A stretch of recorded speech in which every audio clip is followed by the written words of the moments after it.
Hindi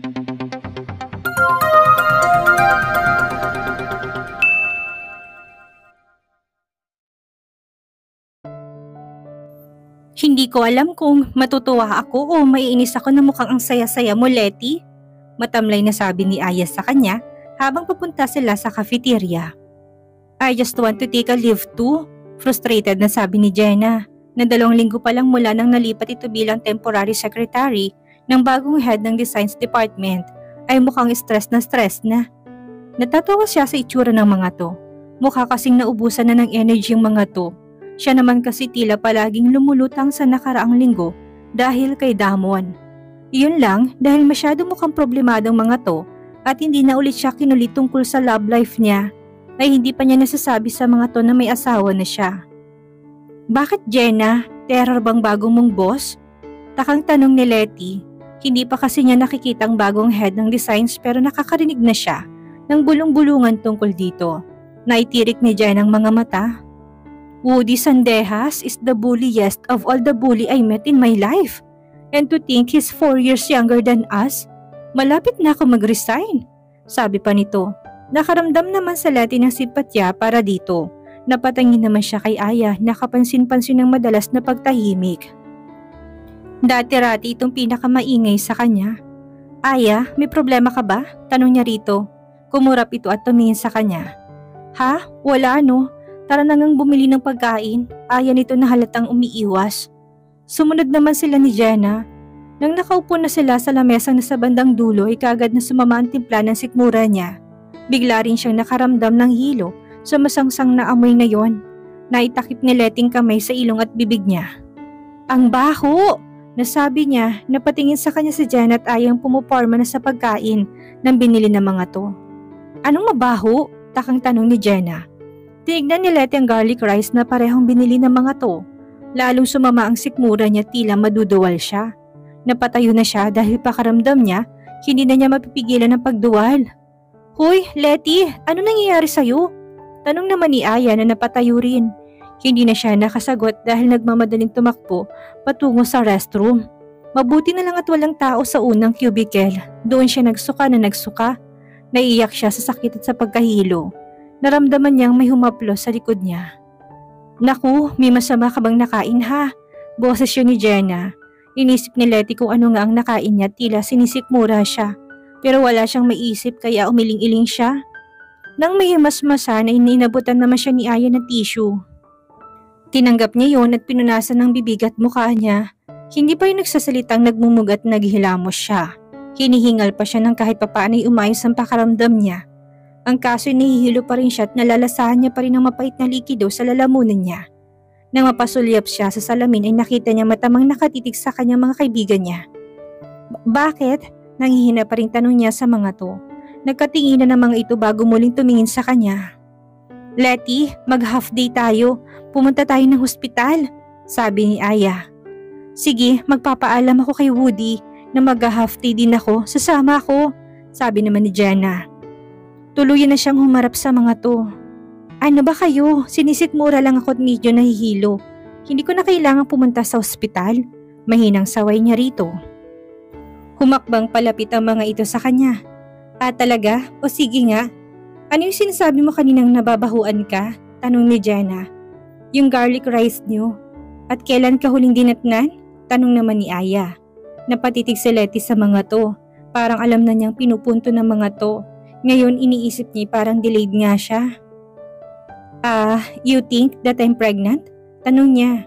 You are pregnant? Sabay pang sabi ng mga to. Diyos ko, hindi ba magagalit ang mama mo na nabuntis ka out of wedlock? Letty, pumunta tayo ng hospital. Sabi pa ni Jenna, ninakay na siya palabas ng comfort room. Actually, hindi na niya naituloy ang plano niyang pagpapaliwanag dahil nakalabas na sila ng cafeteria. Nagtaka siya nang makita nakatingin sa kanya mga tao doon. Nakita kanilang tumakbo sa banyong tila naduduwal. They might be thinking the same thing. Mamaya lang bida ka na sa tsismisan kaya dalian na natin. Pabulong na sabi ni Aya. Walang magawang nagpahatak na siya palabas ng cafeteria. Ngunit sa paglabas nila ay nalaki ang mga mata ni Letty nang makitang makakasalubong niya ang pinsan ni Damon na si Brett. Mukhang kahit ito'y nagulat na makita siya doon. Pagkatapos ay nakita niyang saglit ang tumingin sa kaibigan niya bago sa kanya ulit. Napahinto tuloy sila sa paglalakad. Hey, what are you doing here, Letty? Gulat na tanong ito sa kanya na para bang matagal na silang magkakilala. Bigla siyang kinabahan sa pagsulpot ng lalaking ito. Dito ako nagtatrabaho eh. Ikaw, bakit nandito ka? Kabadong tanong niya. Bahagyang umangat ang kilay nito. I am part owner of this company, that is why. Sabi pa nito na tama naman. Narinig niyang suminghap si Aya sa tabi niya pero hindi na niya ito nagawang lingunin sa sunod na sinabi ni Brett. Pero mas nakakagulat na nagtatrabaho ka. How come the president's wife is acting like a simple employee? Hindi ka gustong gastosan ni Damon? Malakas na tanong nito dahilan para mapatingin sa kanilang mga taon sa paligid. Si Aya at Jen ay napasinghap at napabitaw sa kanya. Nalaki ang mga mata ni Letty sa sinabi nito. Mabilis na nilapitan niya to. Shut up! Saway niya rito, mukhang nagulat to sa reaksyon niya. Pagkaway tila may naisip ito. Ngumisita na tila may nadiskubre. Let me guess. Hindi alam sa kumpanyang ito ang totoo. Is that it? Tanong nito sa hindi nagbabagong tono. Hindi siya nakasagot. Sa bagay, kung ako si Damon, hindi ko rin sasabihin sa lahat na nag-asawa na ako. After all, ayon sa investigasyon ko, ipinakasal ka ni Lolo sa kanya bilang kapalit ng pagbabayad ni Lolo sa milyong utang ng iyong ama. Sa totoo lang, hindi ko makuha ang gusto ni Lolo, pero nagpapasalamat ako sa kanya. Nakaidaman kanya ipinakasal. Sabi nito nakangisi pa. Naramdaman ni Letty ang panlalamig ng buong katawan niya sa sinabi nito. Nakikita niya sa gilid ng mga mata niya, ang mga empleyado ngayon ay huminto at nakatingin sa kanila. Maging ang mga kanina ay nasa loob ng cafeteria ay lumabas upang makiasyoso. Hindi niya gustong malaman ng mga taong relasyon niya kay Damon. And let me tell you something else. Hindi pa rin papaawat na dagdag nito na bahagya pang lumapit sa kanya. Do you know the deal behind the reason why Damon married you? Kahit hindi ka naman niya kilala at mahal? Tanong pa nito na nagpakabog sa dibdib niya. Anong sinasabi mo? Naiyak na tanong niya. Lalo siyang nangihina sa sinasabi nito. Nalalabo rin ang paningin niya at lalo siyang nahihilo. Nakita niyang bubukan ng bibig nito para magsalita nang marinig niyang pagtunog ng elevator kasunod ng malakas at motoridad na tinig. What's going on here? Halos lahat sila'y napalingon kay Damon na umbis ng elevator. Kaagapay ang sekretarya nito. Napalingon ito sa kanya at nagtamang mga mata nila. Ngunit hindi ni Letty masyadong mabasang nakasulat doon dahil talagang nahihilo na siya. Pakiramdam niya ay matutumba siya anumang oras. Oh, the husband is here. I'm just chatting with your wife. At mukhang walang kaalam-alam ang mga tao dito tungkol sa relasyon niyo. Kahit sa kanya may hindi ka sinasabi. That's so heartless, cousin. Sabi ni Brett dito. You came all the way here just to say that? Malamig na tanong ni Damon na naglakad palapit sa kanila. Pero hindi na ni Letty nakita o narinig pang sunod na nangyari. Dahil tuluyan nang bumigay ang mga tuhod niya at nahatak na siya ng kadiliman. Nang sumunod na nagkamalay si Letty ay amoy ng antiseptic. Ang una niyang napansin. Sa pagdilat niya ay na-realize niya na nasa isang maliit na silid siya. Bumangon siya at ginalang paningin sa paligid. Sa palagay niya ay wala siya sa ospital. Marahil ay isang klinik yun. Doon ba siya dinala nila Aya? Nang maalalang nangyari ay muli siyang nakaramdam ng kirot sa dibdib niya. Dala ng kahihiyan at pagkalito. Kahihiyan dahil tsak na sentro na siya ng chismis ng mga katrabaho niya. Pagkalito sa mga sinabi ni Brett sa kanya tungkol sa inililihim ng asawa niya dahil kahit papaano ay mas maayos ng kalagayan niya naglalakad siya. Nakita niya sa isang panig ng bag niya. Lumapit siya doon at kinuha yon pagkatapos ay dumiretso siya sa nag-iisang pinto sa silid na yon. Nang makalapit siya doon ay napansin niyang bahagya yung nakaawang itutulak niya na yon nang marinig niya ang boses ng asawa niya. Are you sure she's okay now? Tanong ni Damon. Huwag kang mag-alala, normal lang na mahilo siya. Kailangan niya ng maraming pahinga. Sa tingin ko kaya siya nawala ng malay ay dahil sa shock at stress. Sabi pa ng isang boses lalaki. Isang marahas na buntong hininga sumunod na narinig niya. Pare, ano ba talagang nangyari? Hindi mo sinabi sa akin nag-asawa ka na.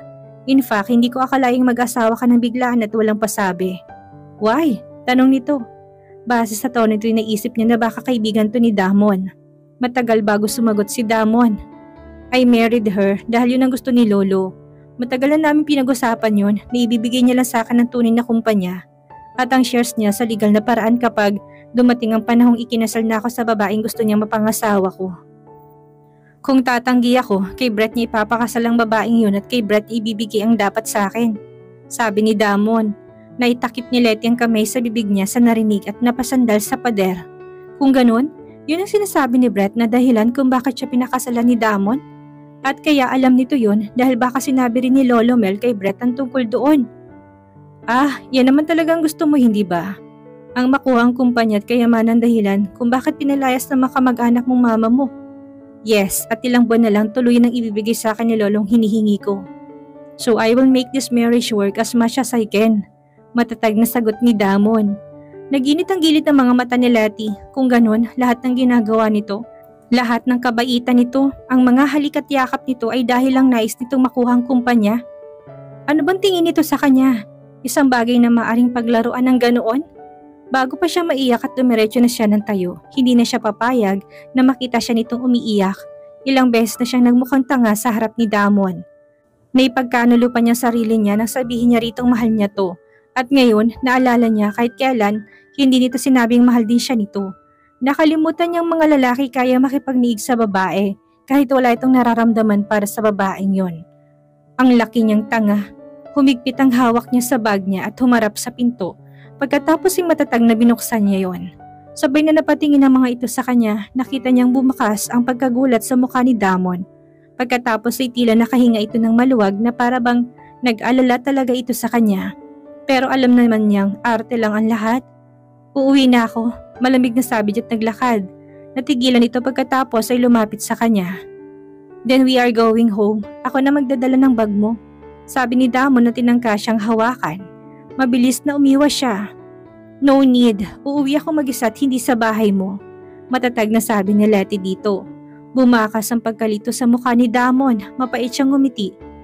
Huwag ka na magkunwaring concern, narinig ko mga sinabi mo. At huwag kang mag-alala, wala akong sasabihin kay Lolo Mel para makuha mong gusto mo. But after 6 months maghiwalay na tayo. Dire-diretsong sabi ni Letty. What? Wait a minute, Letty. Saway ni Damon sa kanya. No, ayoko na makinig sa'yo at baka maniwala ako. I don't want to stay married to someone who doesn't love me, Damon.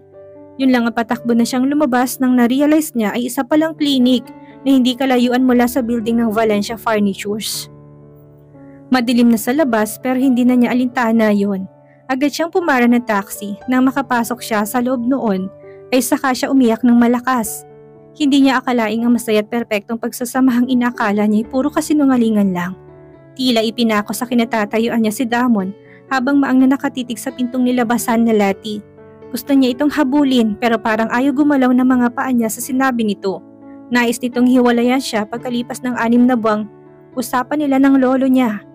Hoy pare, hindi ngayon ang oras para matulala ka. Ayos lang ba sa'yo na hayaan siyang umalis ng masama ang loob? Pukaw sa kanya ng kaibigan niyang may-ari ng first class clinic na yon. Napalingon siya rito. Mukhang narinig niyang pinag-usapan natin at based sa reaction niya ay malamang iniisip niya na ginagamit mo lang siya nang pakasalan mo siya. And honestly, that's why I think too. Of course not. Mariing tanggi ni Damon. Oo, yun talagang unang tingin ko sa pagpapakasal ko. I don't really care kung sino pang babaeng piliin ni Lolo sa akin, but then it was Letty, and I realized getting married is not bad after all. Aniya rito, ngumiti ito sa kanya, tinapik siya. Huwag mo sa akin sabihin yan, sa kanya. So it's true that a love can develop in an arranged marriage, ha? Bilisan mo na't puntahan mo na siya. Gumanti si Damon ng tapik dito at mabilis na lumakad. Palabas na siya nang bigla siyang tawagin nito ulit. Oo nga pala, there's something you need to know. Sabi nito nang umisi. She's pregnant. Kumabog ang dibdib ni Damon sa sinabi nito at literal na napatunganga siya rito. Nang humalakak ito'y namura niya to. Dapat sinabi mo kanina pa. Angin niya rito at binilisan ng pagtakbo. Isang bagay lang ang tumatakbo sa isip niya. Magkakaanak na sila ni Letty. Pero balak nitong hiwalayan siya. Hindi siya papayag. He would not let the only woman who made him so happy his whole life get away. Letty anak, ano nangyari sa'yo? Gulat na tanong ng mama ni Letty nang mabuksan siya nito ng pinto. Natagpuan ni Letty ang sarili niya nagpahinto sa bahay ng pamana ng lola niya. Agad na niyakap niya ito at muling naiyak. Inakay siya nito sa sala at pinaupo. Pagkatapos niyakap siya nito at inalo. Yun ang eksenang naabutan ng papa niya na mukhang kagagaling lamang sa pagpasyal sa mga grocery stores nila na muling binuksan sa tulong ng perang binigay ni Lolo Mel. Letty, bakit ka umiiyak anak? Tanong rin itong umupo sa kabilang tabi niya. Bakit pa ba siya umiiyak? Natural ang asawa niyang dahilan, asik ng mama niya. Anong aasahan mo sa pagpapakasal na hindi nila mahal ang isa't isa? Dugtong pa nito na lalo niyang ikinaiyak. Sinubukan siyang aluin ng mga to, pagkatapos ay sa paputol-putol sinabi ni Letty sa mga tong nalaman niya. Maging ang katotohanan na nahulog ng loob niya sa asawa niya at ang katotohanan hindi ganun ang nararamdaman nito para sa kanya sinabi niya rin. Sinama na niya pati ang frustrations niya sa sekreto sa kumpanyang pagiging mag-asawa nila. Pati mga insecurities niya dahil sa sinabi ni Brett sa kanya.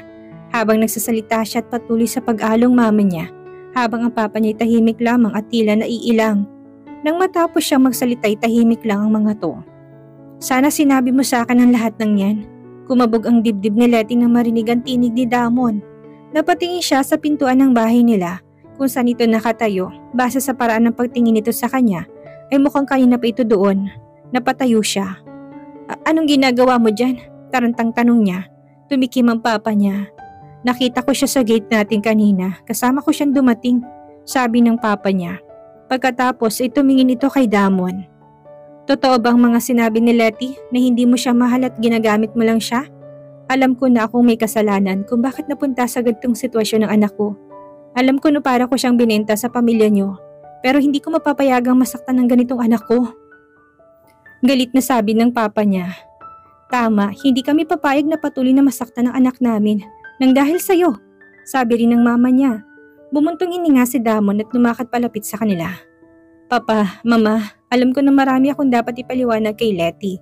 Pwede ko ho ba siyang makausap ng sarilinan? Malumanin na tanong ni Damon. No, mariing sagot ni Letty.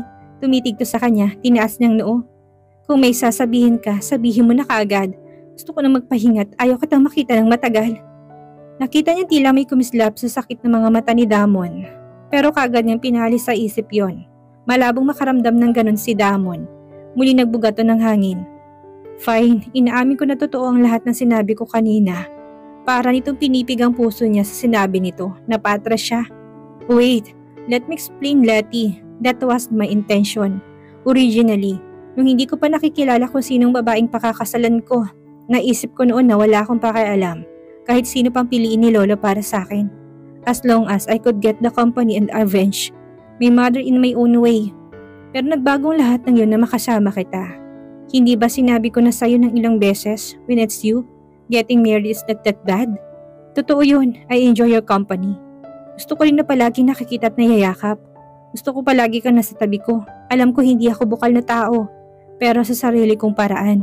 Kahit konti, hindi ko ba naiparamdam sa'yo kung gaano kakahalaga sa buhay ko? Sabi pa ni Damon. May bahagi ng puso ni Letty nagsasabing na iparamdam ni Damon sa kanya sinasabi nito. Pero sinasabi naman ng isip niya na huwag siyang maniwala. Sinasabi mo lang yan dahil gusto mo manatili tayong masayang mag-asawa. Dahil kapag hindi ibibigay ni Lola Mel sa iyong kumpanya. Tama na, you don't have to pretend anymore. Sa halip ay sagot niya rito. Muli ay bumakas ang hinanakit sa mga mata ni Damon. Bakit ba hindi ka naniniwala sa akin? May hinantanong nito. Paano ako maniniwala sa mga sinasabi ng isang taong hindi masabi sa lahat ng asawa niya ako? Kung patatawarin kita, babalik na naman tayo sa dati.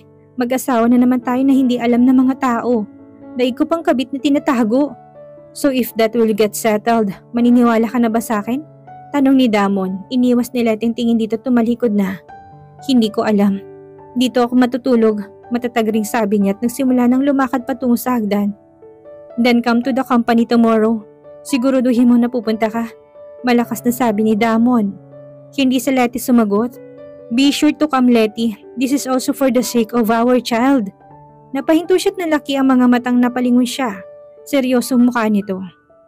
Then aalis na ako. Sabi nito tumingin sa mga magulang niya tipid na nagpaalam. Nakaalis na ito'y nakatitig pa rin siya sa pinto. Iha, you're pregnant? Manghang tanong ng mama niya. Napakurap siya at napahawak sa impis niya pang tiyan. Kung ganoon ay buntis nga siya? Sa kabila ng nararamdaman niyang hinanakit ay nakaramdam siya ng kakaibang saya. I'm going to have this baby. Paulit-ulit na huminga ng malalim si Letty habang nakatingala sa building ng Valencia Furnitures. Kagabi nagdadalawang isip pa siya kung pupunta ba siya o hindi. Pero kaninang umagay masinsinan siyang kinausap ng mga magulang niya. Ang sabi ng mga ito'y pakinggan daw niya ang sasabihin ni Damon. Dahil buntis siya ay mas dapat daw na maging bukas siya sa paliwanag ni Damon. Pagkatapos daw niyang marinig ang gusto nitong sabihin ay saka siya magdesisyon. Dahil sa pagkakataong iyon na hindi lang daw siyang magdedesisyon para sa sarili niya, kung hindi pati sa magiging anak niya. Kaya ngayon ay nasa tapat siya ng company building nila at umaambot ng lakas para pumasok doon. Hindi pa siya kumikilos ay nagring ng cellphone niya. Napukaw nun ng atensyon niya. Nang makita niyang si Ayan tumatawag sa kanya kagad niya yung sinagot. "Nasaan ka?" tanong kagad nito. "Papunta na ako sa company. Bakit?" "Bilisan mo pumunta. Nasa lobby ang lahat ng empleyado. May announcement daw na gagawin si Mr. President. Tapos nilapitan kami ni Jana kanina ni Miss Lani. Siguraduhin ko daw na pupunta ka." "Ano bang ibig sabihin nito, Letty? Kailan ka pa nag-asawa at si President?" tanong nito. Kumabog ang dibdib ni Letty at muling napatingin sa building. "Sige, pupunta na ako dyan." Yun lang ang sinagot niya at pinatay na ang cellphone niya. Muli siyang huminga ng malalim at tuluyan ang pumasok sa loob. Maraming ang tao sa lobby nang makapasok siya. Sa isang panig ay may platform na may microphone stand. Kumabog ang dibdib niya na makita niyang lumakad patungo doon si Damon, kasunod ang sekretarya nito. Nagkaroon ng bulong-bulungan na nakatayo na si Damon sa platform at ginala nitong paningin sa paligid. Huminto yun sa panig niya. Kahit na may kalayuan siya rito ay sigurado siyang nagtamang kanilang mga mata. Pagkuway hindi inalis ang tinging lumapit ito sa mikropono. "I gathered everyone today because I have an announcement to make." Panimula ni Damon dahil upang matahimik ang lahat ng mga taong naroon. Siya naman ay pigil ang hiningang hindi rin inaalis dito. "This might be late, but few months ago, I got married." Nagkaroon muli ng bulungan. It was supposed to be a pure business matter on both sides. We were practically strangers to each other. In fact, due to the business reasons, napagdesisyon na naming huwag na muna sabihin sa lahat na nagpakasal na kami. But the day after our marriage, I accidentally saw my wife in this lobby. Nung ko lang nalaman na dito siya nagtatrabaho sa kumpanyang ito. Nung araw na yon, akala ko magiging mahirap para sa akin na dito siya nagtatrabaho. Akala ko may irita ako na nasa isang kumpanya kami. Lumakas ng bulungan sa paligid at nagpalingalingang mga tao doon. Marahil hinahanap nila kung sinong tinitingnan ni Damon. At nang may isang nakakita sa kanya, tinuro siya sa ibaba. Pero hindi tulad kahapon na halos lumubog siya sa kinatatayuan ay nawalan siya ng pakialam sa mga ito. Hindi niya inaalis ang tingin kay Damon at nang bahagyang umangat ang gilid ng mga labi nito na siguradong siyang ngiti ay tila may mainit na kamay na humaplos sa puso niya. "But I was wrong. Imbis na mainis ako, I always look forward to a chance to see her. Kaya kahit hindi naman dapat, gumagawa ako ng dahilan para magpunta ng lobby at tingnan kung anong ginagawa niya. It was as if being with her at home is not enough for me. Gusto ko palagi ko siyang nakikita. Nagising na lang ako isang umaga na wala nang ibang laman ng isip ko kung hindi siya. For the first time since I became the president of this company. Ipinasa ko maraming trabaho sa iba para lang makapagbakasyon kami kahit 3 araw lang." Nakagat ni Letty ang ibabang labi sa implikasyon ng mga sinasabi ni Damon. Na kahit ang una nitong intensyon ay purely business lang, in time ay naging importante rin siya sa buhay nito. "Sapat na bang dahilan ng lahat ng sinabi ko para maniwala ka sa akin, Letty?" tanong ni Damon sa kanya. Nang banggitin ni Damon ang pangalan niya kagad napunta sa kanyang tingin ng mga taong kanina, ay abala pa rin sa paghahanap ng tinutukoy ni Damon. Lumunok siya at nagsimulang lumakad palapit dito sa hindi niya malamang dahilan nagkakaroon siya ng daan sa dami ng mga tao doon. Kung sasabihin mo sa akin ang gusto kong marinig, maniniwala ako sa'yo," sabi niya rito. Huminto si Letty sa mismong harap ng platform. "Sinabi ko na sa'yo nararamdaman ko na isang beses pero ikaw kahit kailan, wala kang sinabi." Ngumiti at umalis sa mikropono at bumaba. Sa isang iglap ay magkaharap na sila. Umangat ng kamay ni Damon sa pisngi niya at pinakatitigan siya. "Letty, I thought you get already. Of course, I love you. Hindi ako magiging ganito kasaya at kakontento sa piling mo kung hindi kita mahal." "Damon, bakit ngayon mo lang sinabi?" "Syempre kahit na alam ko gusto ko pa rin marinig mula sa'yo," aniya rito, may hina at tumawa. "Akala ko ba kilala mo na ako? Hindi ako bukal na tao, hindi ba? Ngayon nga lang ako ang pinakamaraming salitang nasabi ko sa loob ng ilang minuto para lang makuha ko kung ano ka sa buhay ko. So please, Huwag mo na ulit sasabihin makikipaghiwalay ka sa akin dahil hindi ako papayag. Lalo na ngayon na magkakaanak na tayo. Sabi pa ni Damon. Yumakap si Letty dito. Oo nga, kaso na-insecure ako. Kumpara sa'yo normal lang ako, ni hindi ko na nga magets dati kung bakit gusto ni Lolo Mel na ako mapangasawa mo kahit pasabihin na nga ako siya sa lola ko. Nung una, ayoko rin magpakasal sa'yo pero na makilala na kita ng gusto, naisip ko rin na masaya naman palang mag-asawa. Then I woke up and realized that I am already in love with you. Tapos kagabi, nang makumpirma ko sa buntis ako, natuwa ako. At the same time, na-realize ko na hindi ko kayang mawala ka. Pero nagmamatigas lang ako, buti na lang kinumisi ako nila mama't kaya nagpunta ako dito. I'm glad I came. Aniya rito. Niyakap siya ni Damon at pinakatitigan. Kung totoo yan, then marry me again, this time for the whole world to see. Para malaman ng lahat na aking ka lang at ako'y sa'yo. Napangiti siya. Matagal ko nang hinihintay na sabihin mo yan, aniya rito. Gumantito ng ngitit muling hinaplos ang pisngi niya. Sorry ko ngayon lang, sabi ni Damon na tinagkan siya sa mga labi. Nakarinig si Letty ng masigabong palakpakan at pati mga paru-paro sa sikmura niya'y tila nagdidiwang. Kinawit niya mga braso niya sa batok ni Damon at buong pusong gumanti ng halik sa asawa niya. Yes, he's no longer a stranger. Dahil ito ng lalaking pinakamamahal niya. Ang lalaking makakasama niya habang buhay. Iniisip pa lamang niya natatanda siya. Magkakaanak at magkakaupo na itong kasama niya ay nagdudulot sa kanya ng mainit at masayang pakaramdam. I love you. Magkapanabay pa nilang nasabi na maghiwalay ang mga labi nila. Pagkuway sabay silang napangiti. Hindi mapagkit-pagkit ang ngiti sa mga labi ni Melchor habang pinagmamasdan niya ang mag-asawang Damon at Letty. Nasa bakuran sila ng pamilya Padilla sa malaking bahay na pag-aring pinakamamahal niyang si Cristina para sa resepsyon ng kasal sa simbahan ng dalawa. Sa kahilingan ni Letty na kaagad niyang pinayagan ay doon ginanap ang resepsyon ng kasal ng mga to. Kompletong pamilya nito at maging ang mag-anak niya na dati palagi nag-aaway ay nagpunta pa rin sa kasal. Siya ay nakaupo sa silang siya mismong may gawa at palaging inuupuan ni Cristina kapag dinadalaw niya ito doon. Regalo niya yan dito ng araw na ikasal ito. Natatandaan niya na palaging sa pwestong yun ito pinagmamasdan ng pamilya nito. Cristina, nagawa ko ng pangako ko at tama ako ng sapantahang silang dalawang bagay sa isa't isa. Nangingiting kausap niya rito sa isip niya. Lolo Mel, tawag sa kanya ni Letty na nakangiting lumapit sa kanya. Napakaganda nito sa trahe de boda nito. Ano hong ginagawa niyo dyan? Ngumiti rin siya. Pinagmamasdan ko kayo iha. Talagang bagay na bagay kayo ni Damon at halatang mahal niyong isa't isa. Hindi ako nagsisisi sa ginawa kong pagmamatchmake sa inyong dalawa. Sabi niya rito. Napahagikikit at napahawak sa tiyan nito. May bahagyang umbok na roon. Eto nga ho't may nabuo sa matchmaking niyo. Pabirong sabi nitong kinatawa niya. What are you two doing in here? Hinahanap kayo ng mga bisita. Sabi ng apo niyang si Damon na nakalapit na rin sa kanila. Napangiti siya na makitang otomatikong hinapit nito sa bewang ang asawa nito. Lolo, bakit nandito kayo sa sulok? Tanong nito sa kanya.